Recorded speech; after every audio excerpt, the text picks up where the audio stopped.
G'day guys, quick bit of housekeeping before this episode kicks off. This is not a sponsored video. Once again, this is just a reflection purely on this particular PISCISEA reel that I'm holding in my hands. It's not a reflection on the whole PISCISEA brand or every other reel that they've produced. I can only give you an opinion on the one that I've actually used. It may not be the one that they're going to want to hear or they're going to want me to release, but it is what it is. Also, if you're watching this video, there's this little button down below called the subscribe button. Make sure you subscribe, because I just got a message saying that if you're not subscribed after this video, your next capture is going to be a filthy stingray, which is going to pull your arms off. Good luck with that if you don't subscribe. Let's roll the video. Morning guys, welcome back to another episode of On Point Adventures. I'm here with my dog Luna today, and we are going to run through how a specific bit of tackle ruined our whole morning. Now, the other day while I was out fishing with Jamie from Non-Stop Drops, go check him out on Instagram, doing great things in the droning scene. And we were manifesting the night before an awesome session for the following morning, especially talking about Samson fish. So what happened was we got into it, got going, and then this let us down. But before I go into my full review and final thoughts on this reel and why it let us down, let's roll some clips of what happened that morning. I think you're going to like it. Jamie gets onto an awesome fish. Let's get into it.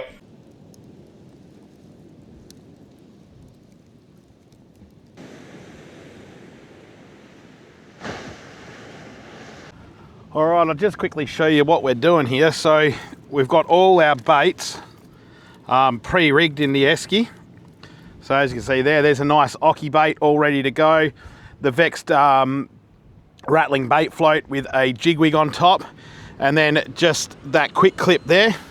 So that's the one of the baits we're sending, and then the other one, of course, is we got half a herring there. Same thing, Vexed YM. They are the 9-0s onto the jig wig, bit of Lumo tube, rattling bait float, and once again quick clip. And what that enables us to do is it enables us to be able to bring in the bait really fast, rebait and send it back out. Pretty easy stuff, works a treat. Right, before the fun police get onto that one, 2 baits, because we usually run 2 rods, either that or I've always got even 3 or 4 prepared in the esky ready for drops upcoming. So before the fun police think they're going to have a bit of fun with that one, I know it's only 1 bait per demersal rig. I'm well aware. Thank you. Yeah, that's a big fish, man. And again, Jamie is on. Holy moly. That's big, boy. That's a big fish. That's big.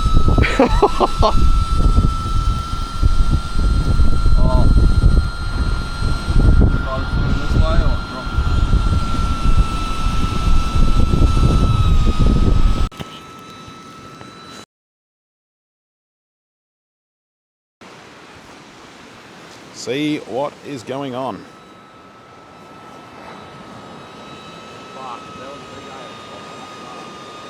Still there? Lucky we've got the extender gaff. That is going to work wonders. All right, I'm going to put the GoPro back here.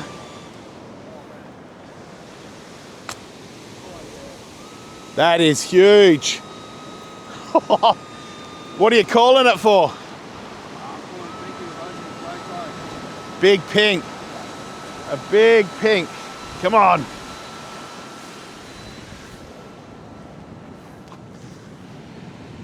There you go. You're going to get scenic view. Let's just see if I can make this camera stand somewhere. Oh, we're going down. Hold on. We're now going down this way. Another exciting fight down at the ledge. We'll be coming in from out there. Looking absolutely magic this morning. Hey? The Reaper.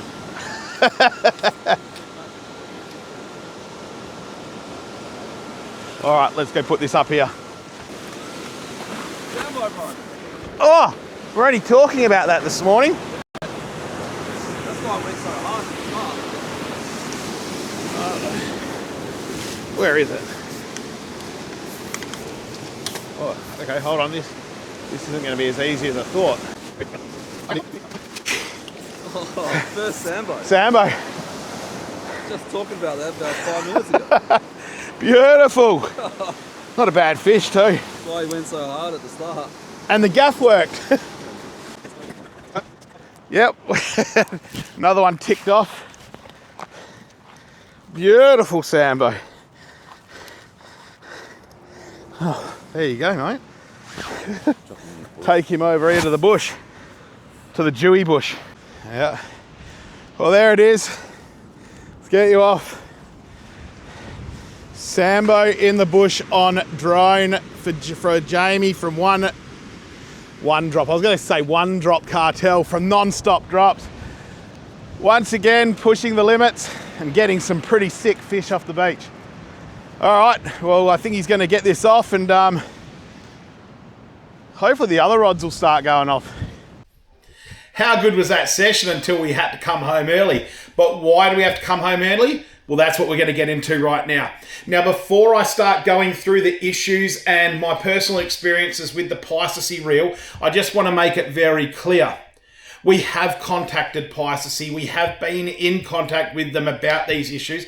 We've given them ample time to come to us with a resolution as to the faults of this reels, and all we received was absolute crickets. Now, in that time, we also sent them another email, which was a timestamp video of their product, which they thanked us for using, but still crickets on the problems with this reel. Now, this isn't a shot at PISCISEA. This is obviously just a review on this specific reel that I'm holding here, not their whole range, because I can only provide you my honest feedback on this particular unit we've been trialing. So on the particular morning where Jamie had got that beautiful Sambo and we got our session cut short, it was cut short due to two things. The handle on this battery, on this reel, which has its own battery, went completely dead after only about an hour, as well as the reel was binding up. Now, I'm going to touch on these points very specifically now. I would like to first say that when we first got this reel, it was a honeymoon period, and I really rated this really high. Really high. It fitted in the palm of the hand. It did everything beautifully. That display on here, let's get that up, is bright as you like. It was beautiful, and it did everything really quite well. But very quickly, we started having little gremlins pop up in this particular reel. We'll start first with the line counter. Now, a line counter is there for a specific reason. It is there, obviously, to count the line, to let the angler know how much line is out or how much is left to retrieve. Same sort of thing, whichever way you want to look at it. And it's very important. However, what we were finding was we'd be having baits halfway out there, and then the line counter zeroed itself. No idea why. We couldn't work it out. We'd watch it, bang, gone. Bit concerning and a real annoyance. However, not enough for me to throw the reel in the bin just yet. Second problem we've had with this is the battery life. I understand I was told that this was a prototype battery, but if you go on their website, they actually sell this battery here, and you don't get much time out of this. It was pretty good to start off with, but after a small amount of time, this little, I think it's a 5,000 mAh battery would be dead in absolutely no time. But worst of all, this little tiny battery in this handle is so critical because this is how the auto retrieve works. You see, this handle here communicates to the reel via Bluetooth, I believe, or something along the lines of that, that transmits the command to retrieve by the trigger button here. But this handle would be going to sleep after about an hour. And when I say go to sleep, dead. And that's one of the main things that sent us home the other day with Jamie. Very disappointing. So battery life on this we've found to be nothing short of average. And also, I mean, if you don't charge this handle, you're not using it. So you've got two components to charge rather than one on your normal battery or your normal reel. The biggest problem I've been having with this, which you would have seen in our last video, was this drag has been binding up. Now, I had a very special comment from someone who must have thought we had no idea about lever drags, because in the video, you could see me having this in free spool like it is right now, and we were actually playing with the spool tensioning knob, and he commented, well, that's not how you fish a lever drag. This is meant to be set at 30% on strike and so forth. We get that. Let me explain. This reel was binding up on the way in so much that I could have this in free spool, and the only way to get any form of drag was to actually have that in free spool and manually back the spool tension off completely. Now, even once I had this fully on free spool, the spool tensioner fully backed off, it was still bound up enough that I could fight a fish the whole way in. Excuse me. Once we'd strip off 50 meters of line, free spool would work again. But as you can see here, I'm just going to show you, that's fully, that spool tensioner is fully off, that's fully in free spool, and I can still retrieve that line. You should not be able to do that, guys. With a lever drag, that should be full free spool. You rotate the handle, nothing happens because there's literally no friction to make that spool turn. So, binding on this reel has been a real big issue for us, to the point where after the last shark, which was a little whaler on that video, we actually couldn't send another bait because the spool had jammed completely. And even now, I mean, I can rotate it now with my thumb on that spool, but it's still wanting to turn, as you can see there. That's with my thumb pressed pretty tightly on that spool. A little bit average, if you ask me. Another big issue we have had with this particular reel is it falling apart. So it could be as little as the little cap that covers the internals there has fallen off in the middle of nowhere, and literally had no idea where it's gone. The other thing is the play in this handle is massive. I mean, there's a whole heap of rock there, but when you have a look at this, so this is your main cranking shaft of your handle, or your, I guess, the handle stem if you wish, okay? The flex in that is huge, okay? And that's your actual handle there flexing. That's a huge problem, because if you've really locked up on a fish and you're trying to play that fish well, then it just feels like it's going to break. Now, this isn't all bad. Things the PISCISEA does very well is, of course, the assist. So you push this on here, okay, and that goes into the freehand assist mode. And what that is, it's essentially a jig. So every time you jig that, or you lift that reel sharply, it reels in the amount of line of slack that you've had. So if you're on the boat and you're jigging, away you go, that's great. The 2-speed handle with a proper high speed means that when that battery did go dead on me, I could still retrieve that reel like a standard conventional reel. So that was really good. I find the actual reel battery, so it's got a third battery inside the reel, okay, separate to this one and this one. It's actually inside here. That seems to actually last fairly well. And all in all, I think that the size, the weight, and the line capacity that this thing holds is pretty good. So it's not all negative. But where I'd like to finish this here is this reel fit for purpose?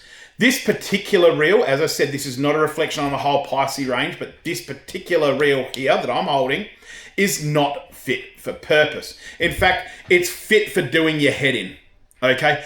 I look at this particular reel as having almost too many features and probably not enough, I guess, research and development put into it to make it great. It has all the components to be an insane reel. All the components to be an absolutely wonderful, terrific asset to any fisherman's tackle box. However, it falls short at the moment. In fact, I almost label this reel more as, not a gimmick, but I guess a toy. A bit of a novelty item, if you wish. For the price you pay, I do think there's better stuff on the market. And I have actually just been out to do just that. So we're going to get this grinder braid off because this reel doesn't deserve such greatness. We're going to put that out with the old and